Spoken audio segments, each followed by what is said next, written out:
another question. How did you have a relationship with that student that he knew that he could come to you and that you would pray for him? In the classroom, I was just open about my faith. Uh, I think John could testify to that. I didn't hide it at all. And and this particular student, I wasn't the first one. And, I got in, I don't know whether I want to say I got in trouble, but I got into several discussions with uh,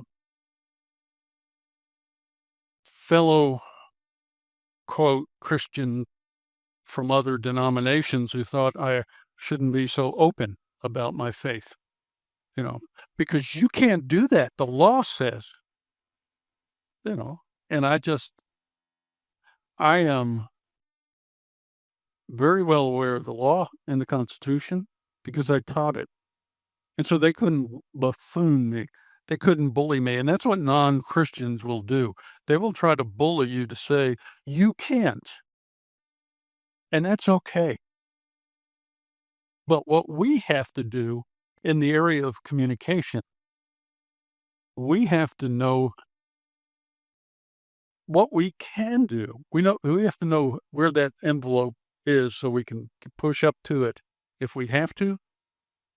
But if somebody's in need, like my employee whose wife was in the hospital, I didn't have to go to the hospital.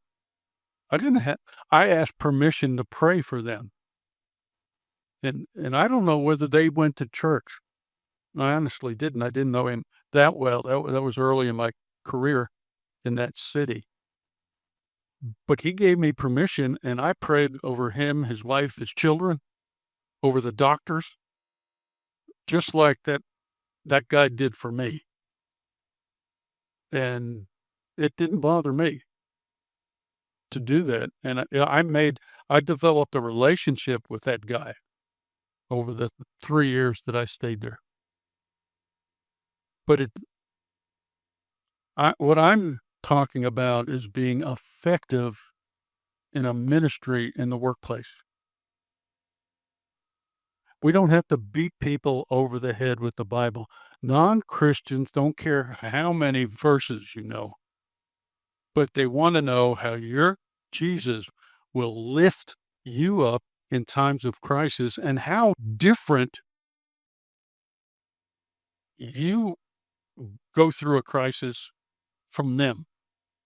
Because I remember God talking to me when I lost my job, and he just said, "Look, you've been teaching this stuff all these years, now live it."